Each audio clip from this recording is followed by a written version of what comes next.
What is a theory, you might ask? A theory is a carefully thought out explanation for observations of the natural world that has been constructed using a scientific method, and which brings together many facts and hypotheses. Did you know theories come in many shapes and sizes? Conspiracy, behavioral, psychological, evolutionary, grand, and the theory of life itself, and many more. There is no lack of theories in the world we all call home. This is what drives me and my brother to question everything. We welcome you to the Muse Theory Podcast.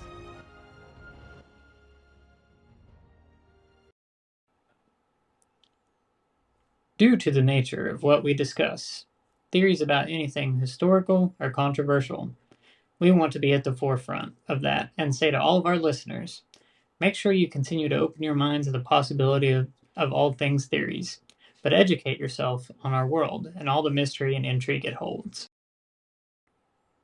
So, we came up with this for everyone. We love theories as much as the next guy, but remember, we are not experts on every subject. We do this for fun and for your entertainment, so make sure to look up the facts, do your research if you want to know more about these topics.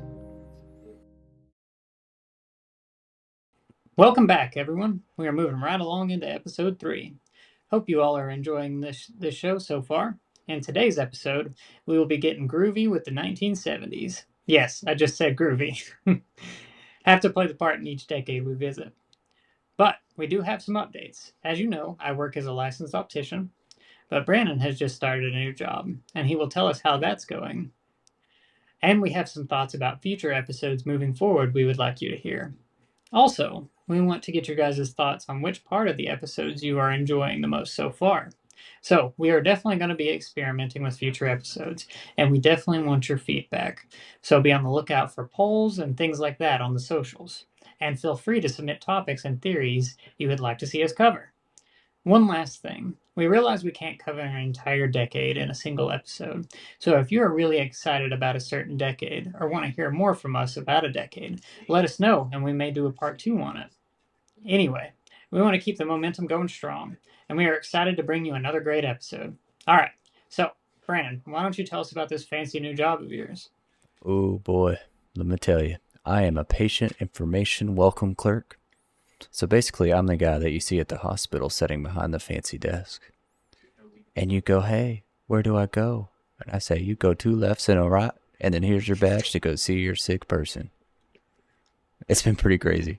There was it's like 2 days ago, we were just chilling there, hanging out, having a good time. And, working hard, sorry. And this lady walks in with a big block of Velveeta cheese, just through the front doors, casually. Between 2 coffee filters, just nodding away. A block of Velveeta cheese? Yeah, dude, she's just like, I don't know if she's trying to catch some mice or if she's just like giving out free samples or maybe somebody needs some extra topping on their salad in the cafeteria. But yeah, she was legit walking in with a block of cheese. Yeah, she was the one bringing it into the rescue. They're like, man, they're out of cheese in there. And she's like, don't worry, I got it. Yeah, so there's some theories on that. Yeah, what was she doing with that? How's your week been, bro? Well, I don't know. It's been pretty interesting. So of course, like I said, I'm a licensed optician, and what I said we were going to cover in the next episode was what the 3 O's were, and you were curious what that was, Brandon. What are those? What are these? Are we hearing these today?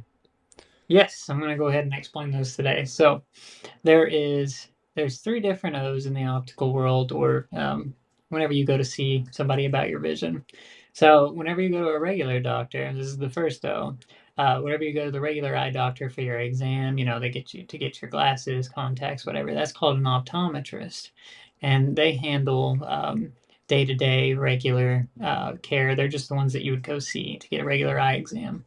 Then you have an ophthalmologist, and those are actual medical doctors that can perform surgeries. They're a little more medical. They can still write prescriptions and stuff like that, but that's not normally what they do. They're much more towards like cataract surgeries, other things like that.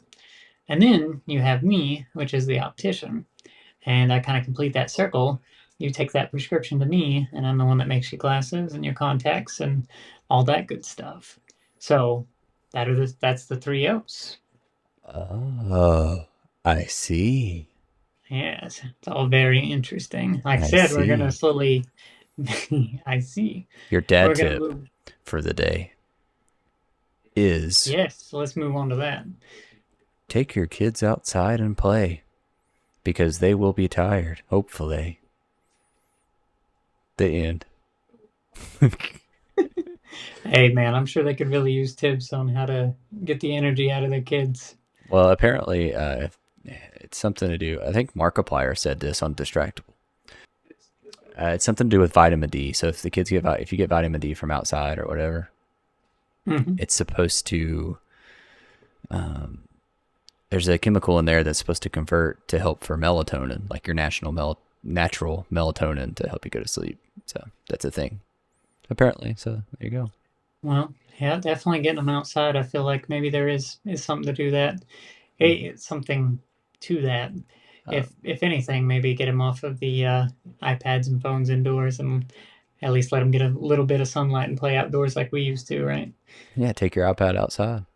Yeah, exactly. You can take it with you. That thing's portable. Nah, it was fun. We were playing outside earlier. Like even though I was tired, I still got outside. Yeah, I've been working. Just so you guys know, I was working like 5 a.m. to like or 6 a.m. to like 2:30, and then next week I'll be working the opposite. So I'll be working 6 p.m. to 8, right? Six No, p.m. to 8 eight 8 a.m. p.m. to 6. Sorry, Oh, okay. that's That Easter. I mean that's quite a transition, man. I'm not Yep. gonna lie. And for all you creepy folk that like creepy spookies, I'll be working right next to the morgue in the basement of the hospital. It, Especially for those night shifts, you're gonna be like living a horror movie dream there. yeah, I bet it's gonna be spooky. We'll see. Oh, I did hear a Oh, that's story. I can't say where I work from, but apparently there was a leg in an Amazon box at one point. Just drop that for you. So that's fair. Yeah. that's Um. So I definitely before we move forward, I wanted to say, and me and Brandon have been talking about this, but um, we're like I said, we're definitely going to be doing some experimenting with episodes in the future, just to generally see what you guys think on certain things. Um, yeah. Okay. So essentially, we're going to be experimenting with new episodes in the future, and um, I really want to know how you guys feel about the layout of how we do our current episodes. If you like how it's structured, definitely let us know. And in the future episode, we're going to try something a little different. So just be on the lookout for that. yeah. Zach will Um, make sure you can see it, right? oh yes, I'll make sure you can see crystal clear Yeah, 2020. that's what. Yeah. Well, Brandon, like normal, just like everybody wants to hear, why don't you go ahead and set that stage for us for the 70s? The 1970s symbolized peace and fighting the man. It was an age full of love and disco, but man, did it have a lot more than that. It may bring trippy psychedelics and hippies to mind, but explore with me and Zach as we remind you that there was a lot more than that. There was the Watergate scandal. Speaking of fighting, the man from earlier, did we mention the Vietnam War? It was the biggest thing at the time and was met with quite the protest. And okay, there was quite a bit of LSD use, but this was also at the time when we started to become conscious of our effect on the environment. And Earth Day was born. There is so much and so much more to cover about these topics, and they're rifled with theories. So let's begin, baby. All right. Thank you for that, Brandon. So, we just like we always do, guys, and get ready to just feel like you are just grooving in the 70s. So, we're going to be going Shagadelic, over baby. that's Randy, baby. Um, so, a couple topics that we're going to go over to really set you in the mind of what it was like living in the 70s. And a lot of our listeners probably potentially grew up in the 70s, so this will definitely bring you right back. I mean, we're going to go over culture, we're going to go over the media, we're going to go over world topics that were going on at the time, and just some other interesting things. So, to start us off, The really big, strong key points that I feel like will definitely let you feel the vibe of the 70s. So for fashion, for instance, just some quick things. There was definitely like bell-bottom pants, which we're seeing come back full circle. Platform shoes, tie-dye shirts, and disco attire were huge in the 70s fashion. And you just imagine like a guy in an with an afro wearing sunglasses, like rollerblading, and like with big parachute pants, as they called them, Si- rocking a tie-dye shirt Sideburns. and the The big old, sideburns. Yeah, we really just want side. to. That 70s show. We're gonna get. There you go. Yeah, that 70s show. Yeah, I mean that if you've watched that 70s show, just imagine that. We're gonna try and get better at making uh really making a visual for you. So we're gonna try and become much more linguistic. Um Brandon, did you know that well, I've actually done some research and talked to quite a few people who grew up around in the 70s, but really there's a big emphasis. Music was an insane Oh, yeah. cornerstone. It was such a strong bit in this era because, like disco dominated the dance floor with ABBA, the Bee Gees. That's where Staying Alive, More Than a Woman, things like that came from.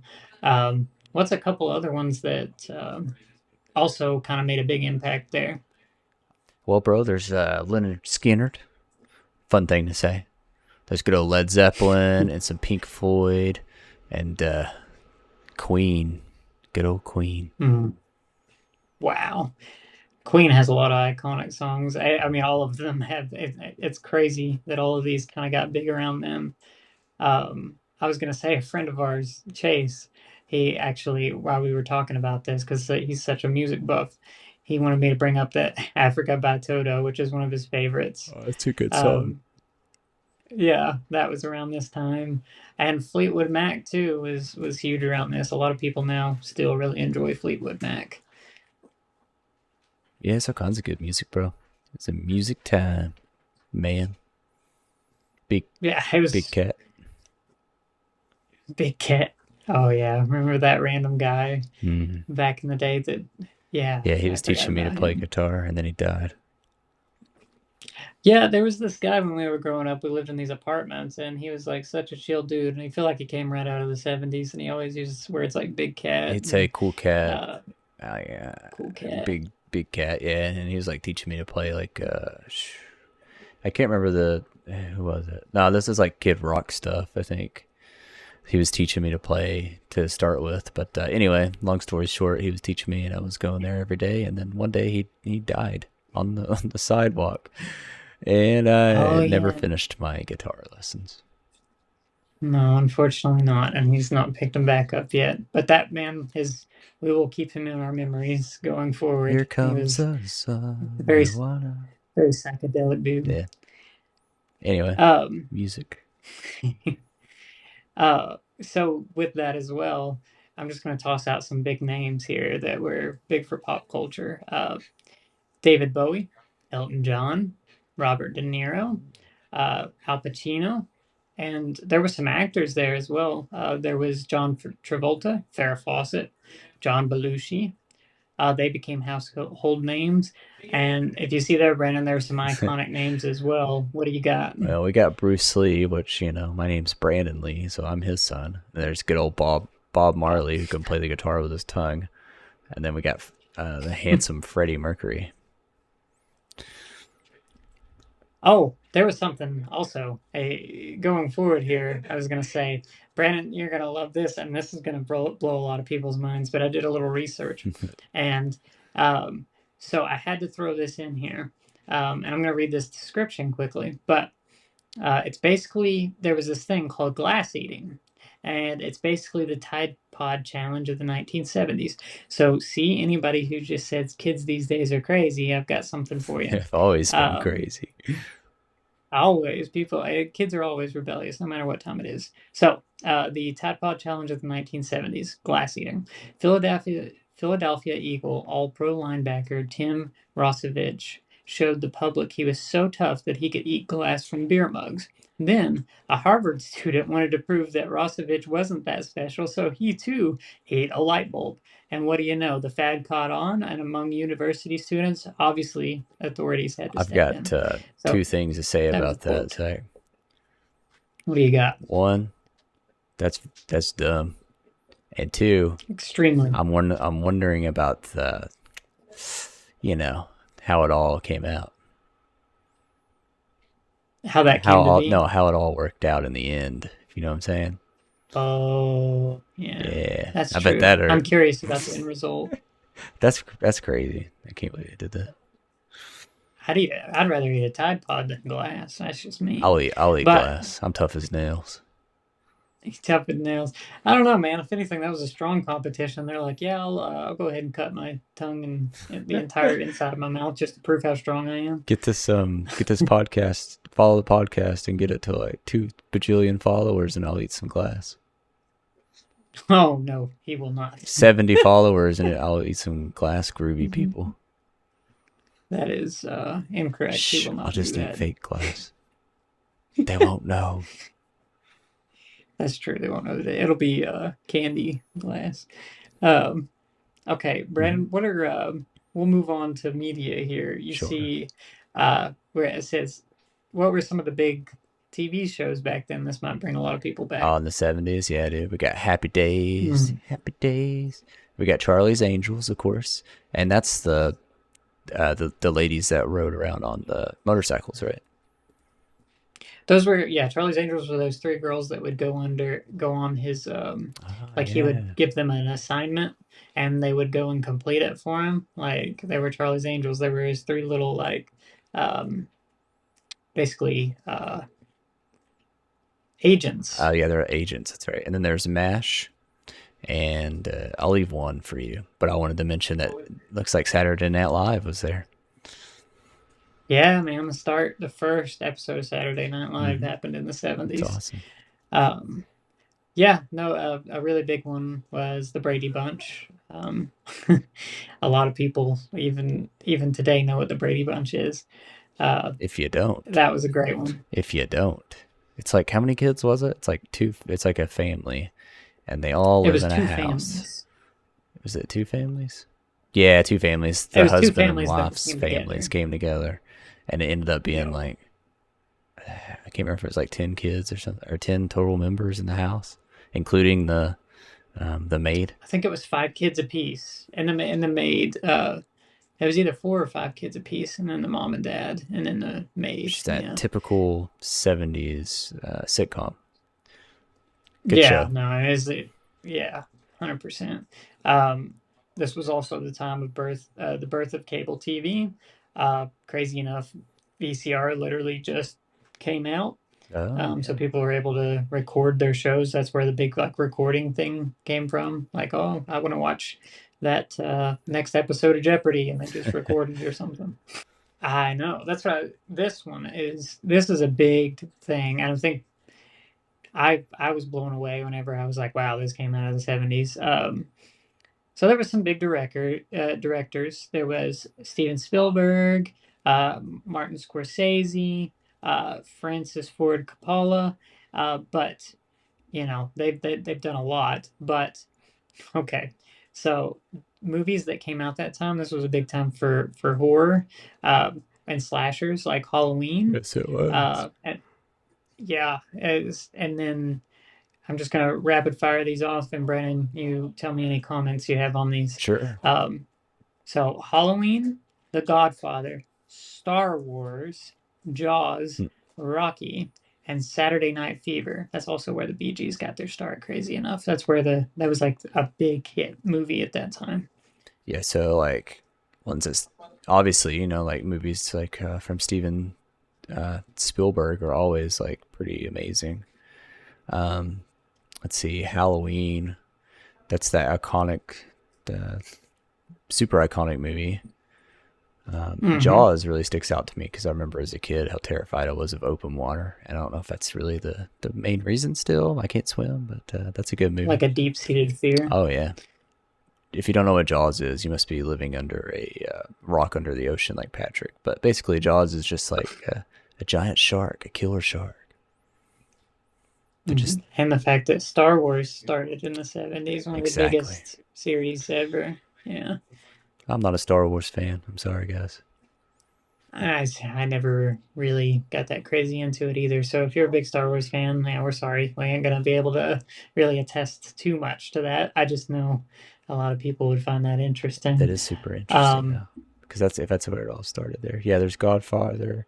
Apparently, there was Taxi Driver, because the ooh, most popular movie apparently from the '70s was one of them was Star Wars Episode what is that 4, The New Hope, A New Hope. Sorry, oh yeah. some other stuff. Rocky Horror Picture Show. Oh wow, Oh wow, if that started in the 70s, that's crazy. That is iconic, like towards like theater and things like that. So that was a big, big, The big theater Aristocrats. movie. Oh, Oh this yeah. is the one I wanted to mention. The Exorcist, the most infamous horror movie of all time, that Oh, gave the biggest, um, baddest rep to the Ouija board as we know it, was the 1973 movies, The Exorcist. And there's a scene in that movie where they that made everybody, hate the Ouija board. And that was because they were dealing with it, and then she got possessed from the Ouija board, and then everybody in America was like, nope, threw it out the window. Yep. So 1975 was Jaws, basically.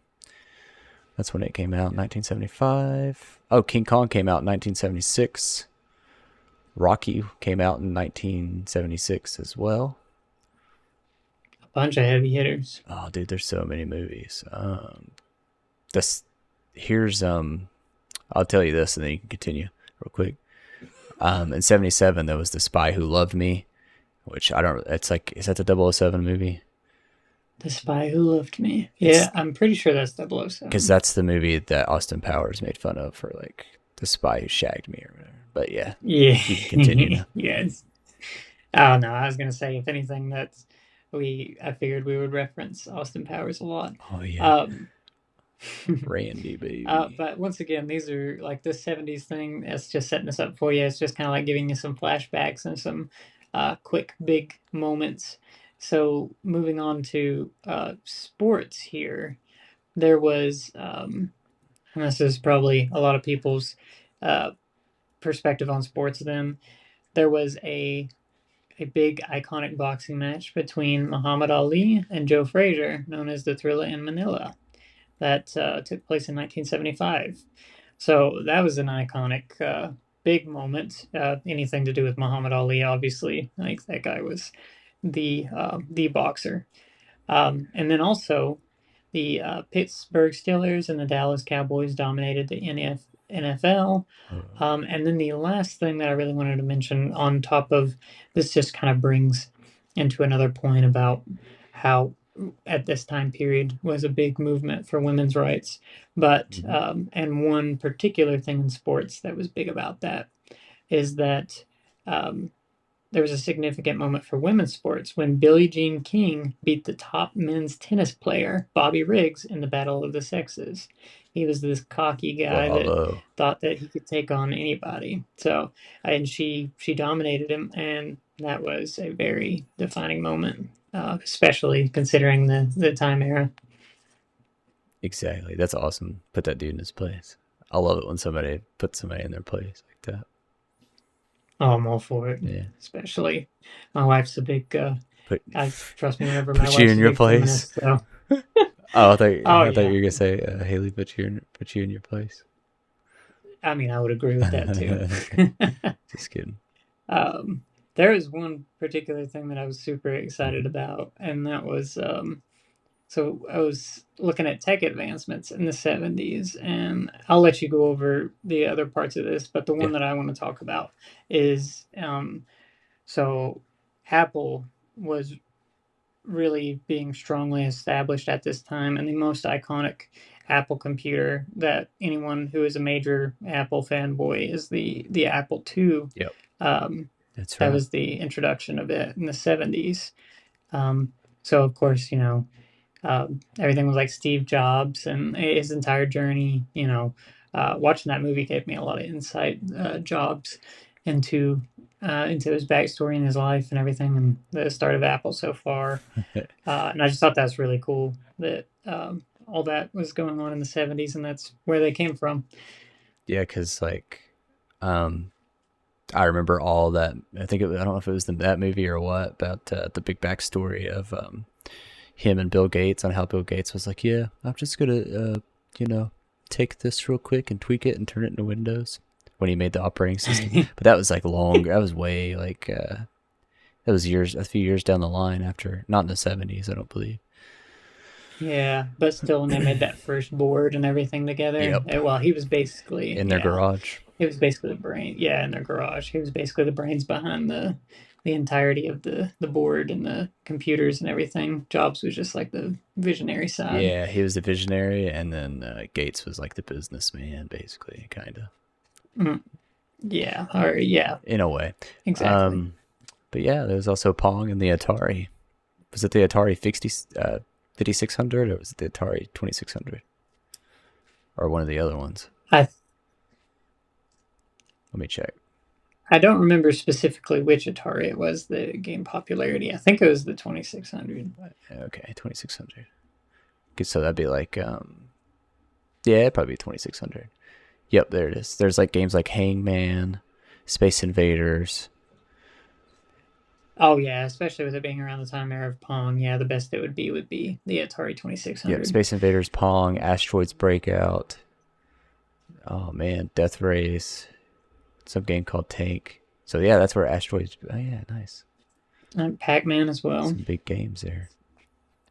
Yeah, there were some big games. And then cell phone wise, advancement in early telecommunications led to early cell phones. And I'm just going to stop right there and let you know that a cell phone then is not what you're thinking now. It was a big brick that you got to carry around, or a car phone that was attached to the car, that just literally had no screen and was just big old buttons. Yeah, it looked like I don't know what it looked like. Pretty crazy stuff. It looked like that big block of cheese I mentioned earlier today. Just a big block of cheese. It was like Super heavy. half of a block of cheese. Yeah. Um, all right, so some other things, and this is something I remember vividly, from like watching a Oh, documentary. they're like from the Was, '70s.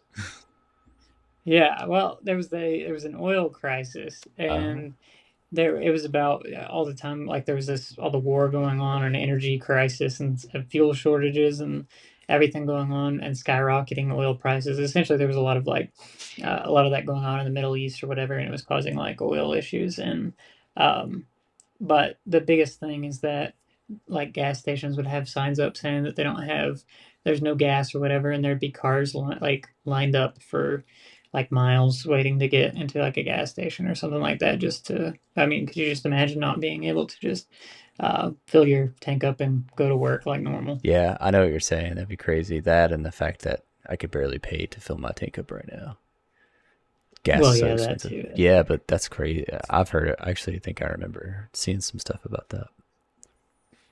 Yeah, I just remember seeing the lines of like all these cars just trying to wait their turn. Crazy looking cars too. Crazy '70 cars. Yeah. '70s kind of really had like such a odd mix. If anything, maybe they were like, I don't know. If I had to think, it was more the, if it was an everyday car, I feel like that's when they were getting really like just kind of like compact and dull, in my opinion. Some really cool muscle cars around in that time too. In the Pro- '70s. I think so. Hmm. Well, and I suppose maybe the station wagon as well, like with the wood style and stuff. Oh, was that '70s too? I think the station wagon, at least that one maybe, because if you look at like that '70s show, I think they had like station wagons like that, and then the vans with the shag carpet and stuff. So, just like we talked about in the intro there, or Brandon setting the stage, was environmental awareness. So Earth, the actual Earth Day that we celebrate, um, every year, that was formed then. That was actually the first time that environmental activists and organizations formed, conservation and protection. So that was a huge thing then for the environment. It's just interesting to see how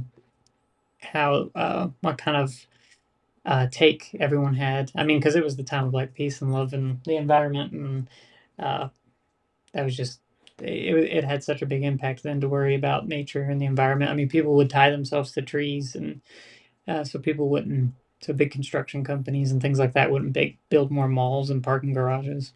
I think people still do that. Yeah, so I I mean, think so. if anything, maybe that was what laid the groundwork. Yeah, it was a lot more though. Everybody was Yeah, so about. It was like basically like when we were talking about the 50s. It's like almost the exact opposite of what the 50s were. So instead of everybody just like going along with the being patriotic, they were like fighting against it all. yeah, Super that's very contrasting. Yeah. interesting. Yeah, that contrast. That is interesting to see that in just 20 years like that, they have a completely different Yep. stance. People were opening their mind and starting to question things and getting tired of different all kinds of different things, and they were just trying to stick it back to you, bro. Stick it to the That's right. man. All right. So Fight the the last power. thing that I wanted to touch on before we get into what everyone loves, the theories. Um, this Woodstock happened in 1969, but it still was extremely important and influential to the 70s. Um, so if you don't know what Woodstock is, it was the biggest concert, or It was even more than like, that. It transcended a concert. It was the biggest event yeah, for music and just people gathering. I mean, it was like massive, but it was a festival it was a that went on festival. for Yeah, like, I don't even know how long, weeks, months. It was like the biggest, it went on for a really long yeah, time. But that's really it's a when you think huge of movement. the people of the 70s, it was the big movement that kind of like set the precedence for how people acted then.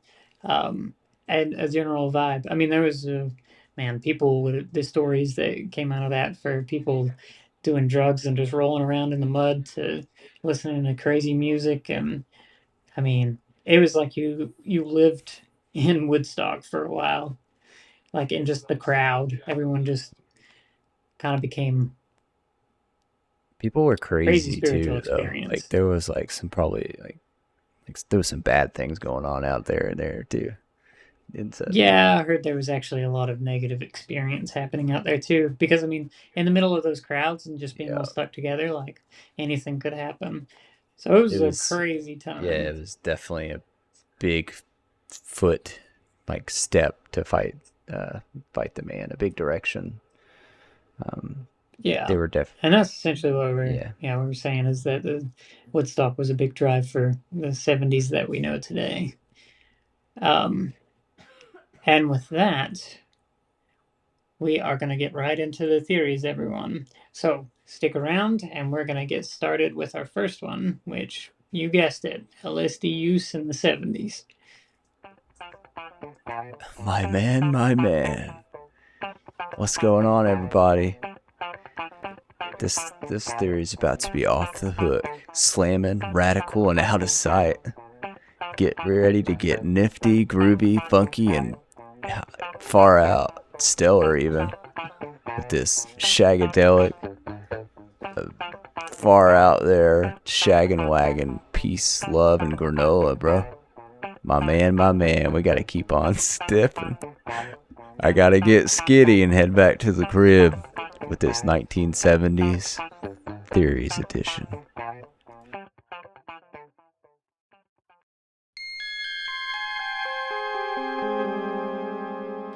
LSD use in the 1970's. In the 1970's, the use of LSD continued to be the prominent aspect of counterculture and the psychedelic movements. LSD, a powerful hallucinogenic drug, gained popularity in the 1960's, and it carried over into the 1970's, although its use began to decline later in the decade. During the 1970's, the LSD was associated with exploration of alternate states of consciousness, spiritual experiences, and expanded perception. It was embraced by various groups, including hippies, artists, and intellectuals. They all sought to break free from societal norms, questioning authority, and exploring alternative realities. LSD was often used in communal settings, such as music festivals, gatherings, and spiritual retreats, where individuals would take the drug to enhance their sensory experiences, promote self-reflection, and foster a sense of unity. The drug was believed to unlock hidden aspects of the mind and provide profound insights into the nature of existence. However, LSD use also attracted controversy and concerns about its potential risks. As a potent psychoactive substance, LSD could induce very intense hallucinations, distort perception, and cause unpredictable emotional states. The lack of regulation and standardized drug doses posed risks of adverse effects and triggered debates about its safety and long-term impacts on mental health. In response to these concerns, governments and authorities began cracking down on the use and distribution of LSD. Legal restrictions, public campaigns against drug use, and the criminalization of psychedelic substances contributed to the decline of LSD's popularity as the decade progressed. Nonetheless, it influenced LSD in the 1970s, left a long-lasting impact on the popular culture, art, music, and spirituality. The experiences and mindsets associated with LSD used to shape the counterculture movements of the time, influencing artists, expression, alternative lifestyles, and a broader questioning of societal norms. Overall, the 1970s mark a period of both fascination and controversy surrounding LSD, with its reflection to desire the personal exploration, spiritual awakening, and rebellion against established conventions. All right, man. That was intense. LSD was, I mean, of course, it was the 1970s, so everything was far out. So, yeah, I mean, that really breaks down LSD to the degree. Um, and of course, there's a lot of like theories associated with LSD use. And, before we get into all the theories of it, there was one thing that I wanted to bring up about it is that I thought it was crazy that back then that there was it was the first time the government actually started experimenting with LSD and like having people come in to be test subjects to see how its effects were, to see if they could use it or legalize it or like decide what they wanted to do with it, which I thought was crazy. I just thought that was kind of crazy. It They had is, like yeah. the fact that they actually the government was even showing any interest in LSD at all to see what kind of effects they could use for like soldiers and all these other things. Yeah, there's all kinds of Um, stuff that they were trying to do to, like, kind of like we talked about in the last episode about brainwashing or mind control, that kind of thing, for sure. It was to Oh, see its effects. before you keep going, it was MK Ultra who I was trying to think of last. I think that ties into this episode too. MK Ultra was the group of people that we were talking about brainwashing and stuff because we were thinking about Men in Black. It Oh, was MK okay. Ultra. Oh, were they the ones, the specialized group that dealt with I that? think so. Yeah, I think it was MK Ultra. Yeah. Interesting. Okay. Yeah, I didn't. I was wondering who you were thinking Yep. of. Um, well, okay. So we'll move into the first theory here about LSD use. Excited to get into these. So the first one is mind expansion and spiritual exploration. One prevalent theory suggests that LSD has the potential to expand consciousness and facilitate spiritual experiences. Users report a sense of connection with the universe, enhanced perception, and profound insights into the nature of reality. Some proponents argue that LSD can provide a glimpse into higher states of consciousness and facilitate personal growth and self realization. So that's a lot to unpack. Um, I I've never done those I things. say I can't say that I've ever done LSD and couldn't attest to that. But it would be a crazy experience to think that if you took something like that.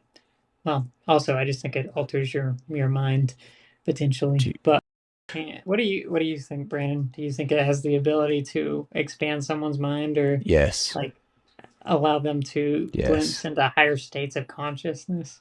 Hypothetically, I have no idea. Never done that stuff. But yeah, I feel like it does. I feel like I've seen a lot of documentaries and YouTube videos, TikToks. I've read a few things, and I don't know if we're going to talk about this in a minute, but yeah, their therapeutic potential is Mm-hmm. like one I was going to mention to kind of just glaze over into that one is it's definitely, I think it's people are already starting to scientifically study it on the therapeutic benefits of doing it. Like, not, don't go do it or whatever, but Right, right. apparently like it's supposed to really help with depression, anxiety, and all that kind of stuff. And some people have like these like spiritual awakenings, or even like it was from Joe Rogan's podcast actually. um, a dude a dude talked about like how it healed like a bunch of stuff. He was about to um, give up or something, and then he did that, or he had a stutter. This guy had a stutter, and Mm-hmm. it was really hard for him, and then his whole life, and he really wanted to talk to this girl, and so he did that. I think he did mushrooms or LSD or something, and he had this really big trip because he was actually in Ohio, and he decided to climb this tree during the trip, and then there was a thunderstorm, and it was really crazy, and then he starts tripping in the tree, and Mm. the whole time he's thinking, how cool this is or whatever, and he starts thinking about, I'm not going to stutter. I don't want to stutter no more. I don't want to stutter. And then it was Okay. like after that, 2 days later, all that's all over, and he goes up to talk to this girl he has that crush on, and he walks right up to her. She asks, well, first she asks how he's doing, and or how are you, and he's like, I'm doing just fine. How are you? And he's never stuttered since. Wow. So I That's feel like it has a way to help you form new neural pathways and stuff in your brain oh, interesting. Okay, I see where you're headed with that. to heal That your brain. yeah, there may be an insane amount of That beneficial effects potentially. so that's what I think. I think it has some potential for Okay, therapeutic very potentials. Anyway.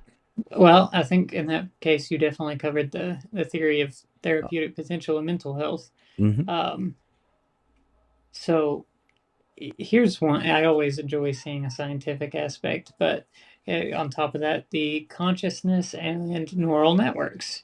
A scientific theory proposes that LSD affects neural networks and brain connectivity, leading to altered Oh yeah. states of consciousness. It is suggested that the drug disrupts the default mode network responsible for self referential thinking and promotes the integration of diverse brain regions, potentially leading to novel insights and experiences. And I feel like that's kind of what you were touching on, Brandon, is the fact that it Yeah.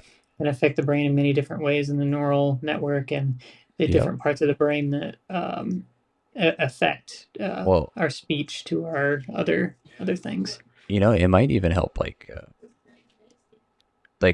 where I have ADHD or whatever. It's just like it's not only just the lack of it's not a lack of dopamine Mm-hmm. or that thing, but it's basically the regulation of dopamine. So there'll either be too much, too little. I mean, I know it's mainly a lack of it, but there's other things that go along with it. But the point I'm trying to get to is like, uh, maybe that does something on the frontal lobe of your brain, which is where most of that executive functioning is, and maybe that could Right. help form some new neural networks and help with consciousness and stuff. I don't know, repair some things. I don't know. I'm I not a think scientist.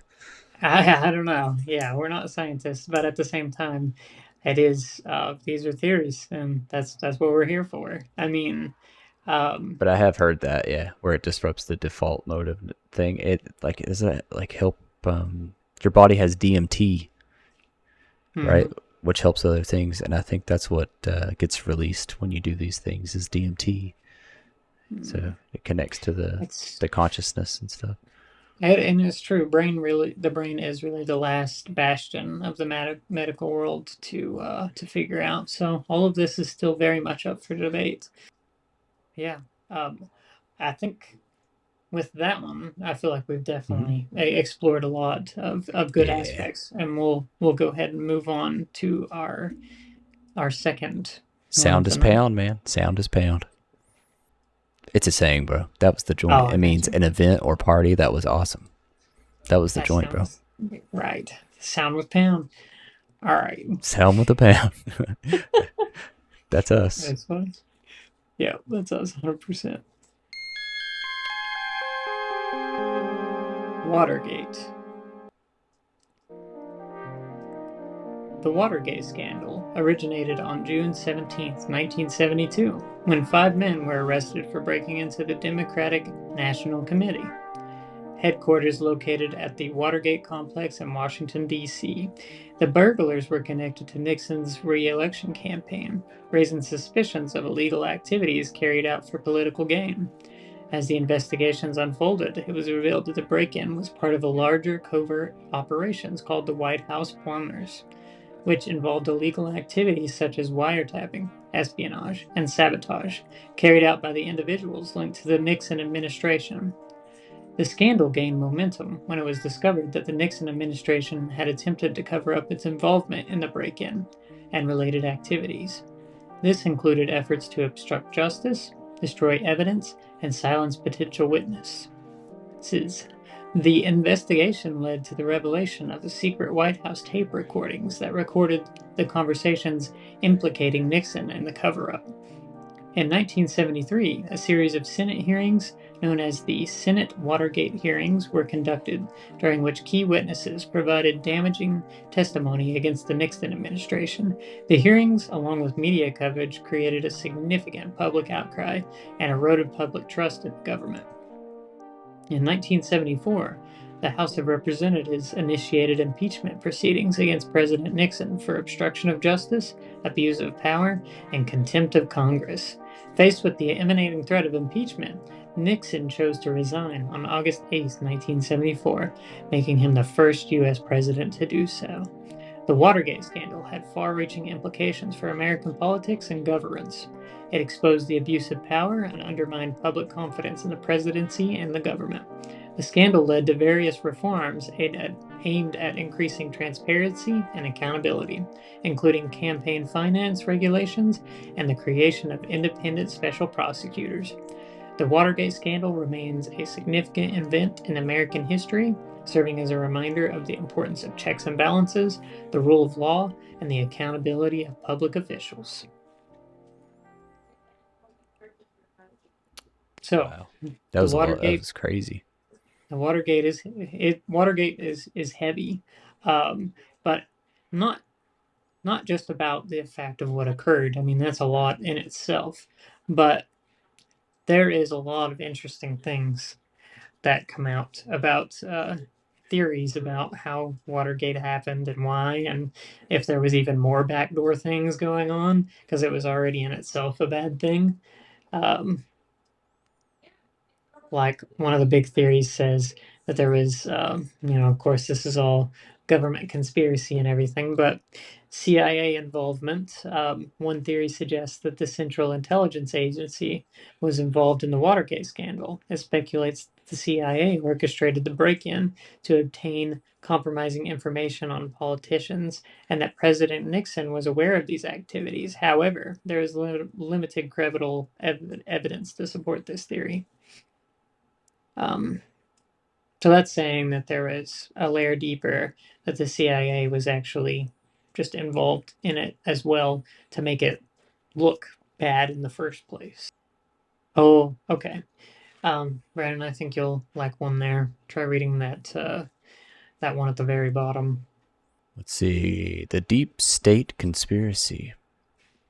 There are theories that claim that Watergate scandal was the result of a broader conspiracy orchestrated by a deep state or powerful individuals within the government and intelligence agencies. These theories argue that Watergate was a deliberate attempt to remove President Nixon from power. President Nixon! Driven by hidden motives or conflicts of interest. I believe it. There's that shadow government that I was trying to mention the other day, too. That's what I'm That's talking about. that's essentially what Yep. this is stating, is that the deep state, or the more powerful shadow government, is the one that wanted to get rid of President Nixon as well, which I mean, yeah, I don't know if everybody completely agreed with that guy, anyways, but that's up for debate. I really liked Um, him in Futurama. yeah, him as a head was a much better president. I lost. Yeah, I lost it. It's funny. He's funny. I mean, I don't know. I think I do. I think there's some merit in that, but that's just because I'm crazy. Maybe I am a conspiracy theorist. Who knows? Well, that's the good contrast that me and you provide. We can go with the creative side, and I can go with the scientific side. Yeah, I like both sometimes. Oh, it's I that's I yeah that's I think we're both pretty fluid when it comes to our different aspects. It just depends on what we're talking about. I like all the FBI memes. I mean, or CIA memes on like average, like normal day times, like where everybody's like, "Oh, look, this is what they're seeing when they're watching me through my phone," and it's just them like Oh, you mean like dancing in the room. my personal FBI agent or whatever? Yeah, Or my FBI agent sees me doing this, or it's like yeah, something. watching memes. It's like, oh, Hmm. Yeah. But there's another big theory that comes out of Watergate. There is the involvement of high level figures. Another theory proposes that high ranking officials within the Nixon administration, besides those that were indicted and convicted, played a more significant role in the Watergate cover up. This theory suggests that the involvement went beyond a few rogue individuals and that a larger network was protecting Nixon's interests. So, yeah, probably because that's like happened a lot. Probably with like because like JFK and stuff. I would say that there's yeah other high level people working in on it. So, I mean, yeah, What do if you you think think? about it, there's always a few that are going to take the fall, but then there's going to be a lot more behind the scenes that actually weren't ever, that ever came to light that they had any involvement whatsoever, where they Yeah, just, yeah, they were trying to cover their butts. Um, but yeah, Watergate in itself was crazy, and the theories around it, I would say there's potential that other things definitely occurred. Um, but with that, our next theory we have on the list is actually very interesting.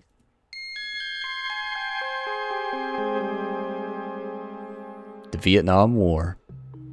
By the early 1970s, the United States was deeply involved in the Vietnam War, supporting the South Vietnamese government against the communist forces of North Vietnam and the Viet Cong. However, public opinion in the United States had turned against the war due to the mounting casualties and the lack of clear victory. In the 1970s, a series of events intensified opposition in the Vietnam War. The Kent State shootings, where National Guardsmen killed 4 students during the anti war protest, shocked the nation. The My Lai massacre, which occurred in 1968 but was revealed in 1970, further fueled the anti war sentiment, and as the public learned about the killing of the unarmed Vietnamese civilians by American soldiers. As the 1970s progressed, the U.S. began withdrawing its troops from Vietnam as part of the policy known as Vietnamization, which aimed to shift the burden of combat to the South Vietnamese forces. This gradual reduction in the U.S. forces continued throughout the decade. In 1973, the Paris Peace Accords were signed, leading to the ceasefire and the withdrawal of the remaining U.S. military personnel from Vietnam. The agreement also called for political settlement between North and South Vietnam, but the conflict between the two sides resumed shortly after the American withdrawal. In 1975, North Vietnam launched a major offensive against South Vietnam, resulting in the fall of Saigon, the capital of South Vietnam.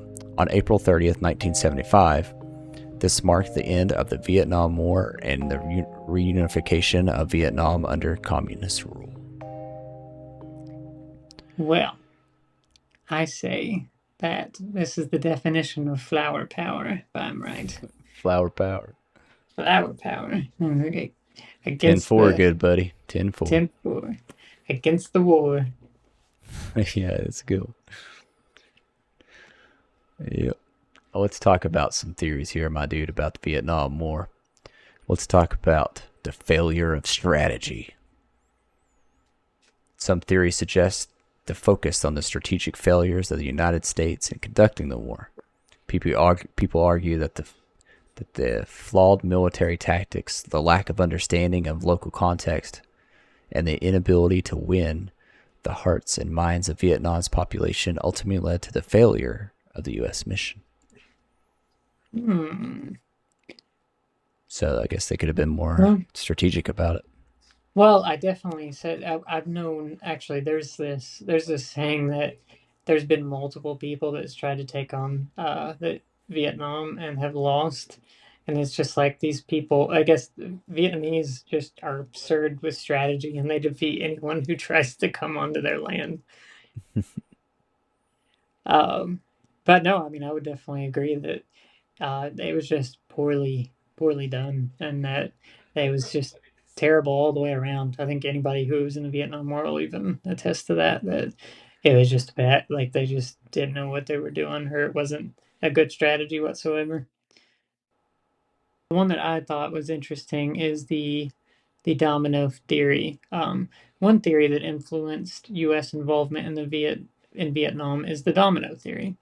It says that if one country in Southeast Asia fell to communism, neighboring countries would follow suit, like a row of falling dominoes. This theory provided the ideological justification for the United States containment policy and its commitment to preventing the spread of communism. So, this was another thing of why there was so much infighting in the U.S. over wars and things like that, is because um, it always felt like the U.S. was just trying to find justification to start a war like that, and that was, I could totally believe that theory Yeah. stating that it would just make communism spread around like that, just like that. Can't have communism. Yeah, communism was the big red scare back then. Everyone was afraid of it, just taking over everything. Definitely really overblown. Um, Another one here is it's called the proxy war. And another theory suggests that the Vietnam War was essentially a proxy war between the United States and the Soviet Union. According to this view, the conflict was that part of the larger Cold War rivalry, with the United States supporting South Vietnam as a means to be the counter end of the influence of the communist bloc, which backed North Vietnam. So it was like the U.S. was on one side of the South Vietnam, um, and then Letting them. Soviet Union. It's like Yeah. it was. And the Exactly. Soviet Union had their little half of the country, and it's like they wouldn't actually get involved in the war against each other, but they were using the sides of the country to fight each other in their little war. It's kind of like, it's like just sitting back and watching them destroy themselves. Yeah, no, I mean that's just them playing chess with other little countries. Yeah, exactly. It's like, ha ha ha. Why should we have to waste our stuff when they're killing each other? We can have our little war without actually going to war with each other. And we were already having a war probably within our own freaking states. So the last thing we needed was to go to an actual. There's so much crazy stuff going on at that time. Oh, well. Let's see. Economic interests, bro. What do you think about those?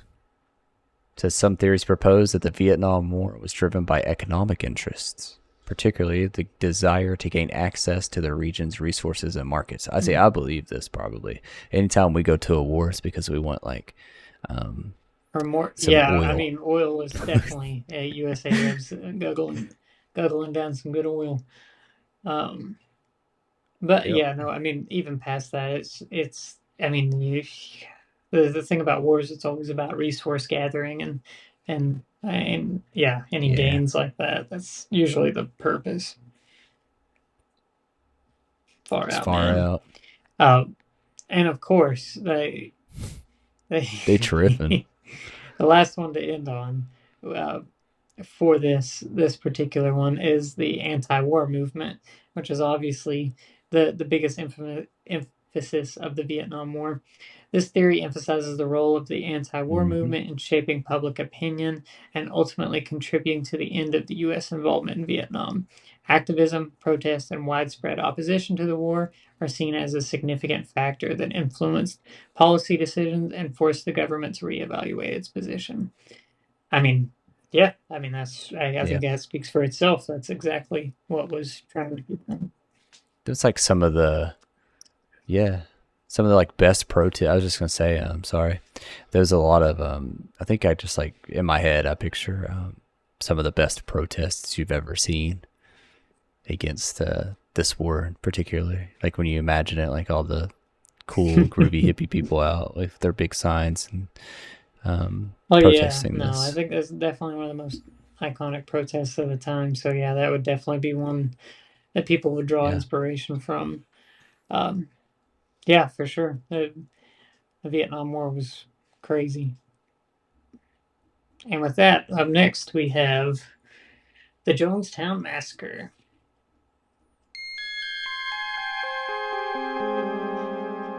Jonestown Massacre.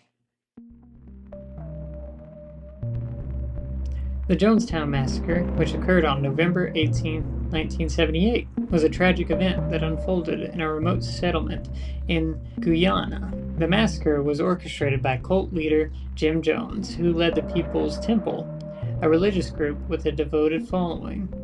Under Jones' influence, members of the cult were isolated from the outside world and subjected to psychological manipulation and control.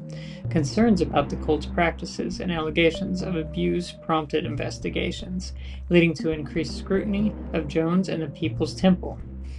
On that fateful day, U.S. Congressman Leo Ryan and a group of journalists visited Jonestown to investigate allegations of abuse. However, their presence stirred tensions, and some cult members expressed a desire to leave with Ryan. As they prepared to depart, a group of armed temple members attacked the delegation, killing Ryan and several others. Fearing repercussions and exposure, Jim Jones ordered his followers to commit a mass murder suicide. Cult members were coerced or forced to drink cyanide laced punch, resulting in the death of more than 900 people, including children and infants. Many of the victims showed signs of having been injected or forcibly poisoned. Only a small number of individuals managed to escape or survive the tragedy. The Jonestown Massacre stands as one of the largest incidents of mass murder-suicide in history, shocking the world with its scale and brutality. It raised questions about cult dynamics, the influence of charismatic leaders, and the consequences of unchecked power. The tragic events of Jonestown serve as a haunting reminder of the dangers of manipulation, blind devotion, and the consequences of extreme ideologies. So, this is where Drink the Kool-Aid comes from. You know, Zach, that sounds like mind control to me and manipulation. That's what it reminds me of. Like the theory, it suggests that Jim Jones used sophisticated mind control techniques and psychological manipulation to exert control over his followers. Supporters of this theory that they argue that there's an intense isolation experienced by the cult members that made them susceptible to Jones's influence and less likely to resist his orders, which included mass murder suicides. Oh, I mean, What I do you think about totally that? agree because, um, really, if you think about it, this is kind of the groundwork for like the Waco siege and stuff like that. It had that same type of mind control and manipulation Mm-hmm. of like this cult leader and then his followers and them being like so obsessed with him that they do whatever he wanted. Like he was like the next Messiah thing. Like that's how it was in Waco, and Jonestown's massacre is no different, but even worse because they, like I said, I mean he actually succeeded in getting all these people to drink the Kool Aid. The way that he probably manipulated them and stuff. I know it's like a big thing. It's like just giving them a place to, fit in, just like most people want, and just using that to his advantage to take advantage of these people and brainwash them that way too.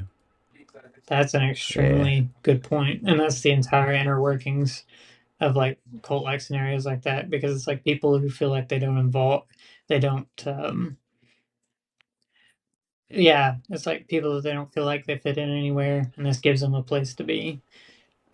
Just like you guys. If you don't feel like you fit anywhere, you can fit in with us. That's right. Join the cult We of the love Muse you. Theory podcast. We won't have you drink any Kool-Aid. Yes, at least not anyone that has cyanide in it. And yeah, Brandon, that brings me up to the next one. We have that was drug experimentation and influence.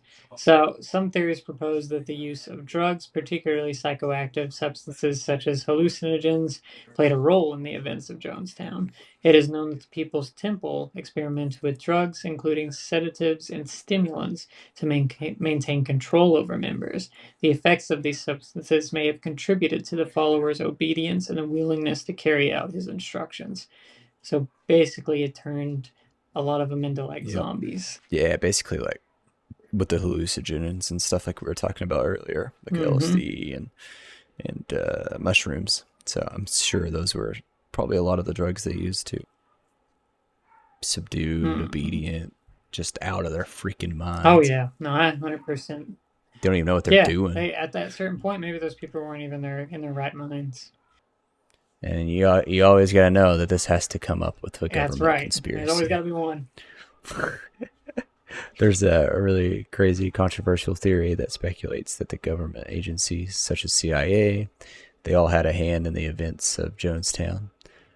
Proponents of this theory argue that Jones and the People's Temple may have been involved in covert activities that were under surveillance by intelligence agencies. However, there is little evidence to support these claims, and the overwhelming evidence points to Jones' control and manipulation as the primary factors behind the tragedy. Isn't well, actually, yeah. Who knows? I remember hearing once about. I don't remember if it was about this one or another one, but there was another thing that occurred where there was a CIA agent or some government personnel that actually infiltrated these cults or whatever, and they ended up getting so involved in it that they became a member themselves and all this other stuff. Yeah. So I mean, I wouldn't say it'd be out of hand because they monitor these things and then they try to go undercover and then yeah, there was one where could you imagine? Oh my God, I was just imagining like this one's a little far out, man. But like, what if the guy himself was a CIA agent? He started his own cult by accident. Because there were tests. It kind of ties in with everything we're talking about. The LSD and the mind and all the brainwashing. Oh man, saying it's just like one big experiment. Trying to control people. Yeah, it was an experiment to see what they could do to how far the drugs would work and what they could get people to do, and it would almost ties in with it pretty well. That would be a crazy theory. Yeah, that's even dang. Yeah, that's a good one. Absolutely absurd. That's crazy. You never know. Yeah, you never know. It's a theory. So to round things out here, there's another interesting one that this was actually an assassination plot. So this ties back into what we were telling you in the summary, is that some theories propose that the murder of U.S. Congressman Leo Ryan and others at the port airstrip were a part of a larger conspiracy or assassination plot. It is suggested that Ryan's investigation and efforts to help individuals leave the cult posed a threat to powerful entities who wanted to silence him.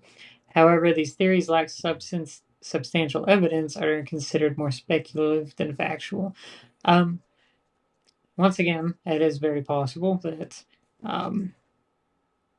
it was a good opportunity for them to get rid of a certain political member that, just like the whole thing with like JFK or whatever, that it's still up for debate how that happened. But that has potential as well to say that this Congressman Ryan, who got killed up in the mix of trying to save people from the cult, because he got killed in the crossfire. It's still possible that was something that could have been coerced as well. Yeah, those shadow government people, and the fact that maybe he knew just a little too much about something particular, and they didn't like that, or he wasn't pushing what they wanted, or who knows? It could be very anything. Possible. to take him out. They just didn't agree. Yeah. Well, with that, to kind of go over everything today, we we went over and brought you into the 70s, got you vibing real good. Brandon, threw out a couple catchphrases from the 70s. Stop dipping in my Kool-Aid, mind your potatoes, keep on trucking, hey sunshine, flower power. Don't be a bunny, do you copy, close the stage, check you later. Very good. And you ain't just woofing. Very good. Thank you for that. I wanted people to really hear what it was like to talk then. So from there, we talked about the theory of LSD use in the 1970s, the theory of theories that came out of Watergate. We talked about theories about the Vietnam War, and we just finished with theories about the Jonestown Massacre. So with that, Brandon, what was your favorite topic and which theory within that and why? Let's see. I'd say my favorite topic is probably, actually, I'm going to say Vietnam War, actually. I thought that was really interesting. There's a lot of crazy theories that came out of that. And I'm going to say I like the idea of the proxy war. It seems the most, believable to me from the Vietnam War side, that they were it was just a proxy war between the United States and the Soviet Union. I can totally believe that. Like you said, like two big guys playing chess with little countries. See, I'm gonna stick to like a more plausible theory this episode. Ah, okay. That's an unexpected change. Topics as far as like those mass cults and things like that, and I would say the theory within it would have been the drug experimentation and influence, about how they kind of sedated them and just kind of made them, mind slave zombies. I just thought that one is extremely interesting, and I could totally see that being plausible. I agree. This is pretty good stuff. And obviously, I like the shadow government one as well, if I had to choose another one, because I believe that one. Oh, yeah. Like bigger people behind the picture. Yes. Absolutely. For sure. And all right, with that, guys, we've reached the end of today's episode with the 70s. And once again, we thank you very much for joining us. It means the world that you continue to listen, and we're continuing straight on with the decades here and having a great time. Also, we just want to let you know where you can catch us at on all of our socials and stuff. I've got everything updated where you guys can catch us on Facebook, Twitter, Instagram, YouTube, and then YouTube has a new podcast function. You can join us there as well. That's set up. On the Reddit, we have the r/the Muse Theory podcast. You can submit ideas and theories here for us. And as far as well as you can listen to us, wherever you're listening to us right now is a great place to stay. But you can find us on Spotify, Apple Podcasts. Feel free to leave us a review there. Overcast, Stitcher, Pandora. And if you want to relive some of the favorite moments of this podcast, look for some of our favorite clips on TikTok and YouTube Shorts. And then as well, Brandon, where can people find you if they just can't get enough? They can find me, Bobe Random, BOBE Random. And you can find me at TikTok. So at Bobe Random at TikTok. At Bobe Random Reacts on YouTube. And then at Bobe Random on Facebook. If you want some spooky dooky and random things, you can check me out there. And as for me, you're just going to have to keep coming back here to hear this beautiful voice. Oh, man. Brandon, why don't you go ahead and sign us off for today? Thanks for joining us on the Muse Theory Podcast. We hope you enjoyed our musings. Please join us next week when we discuss our theories on 2000. We leave you with this. The world is full of questions, and all we have are theories.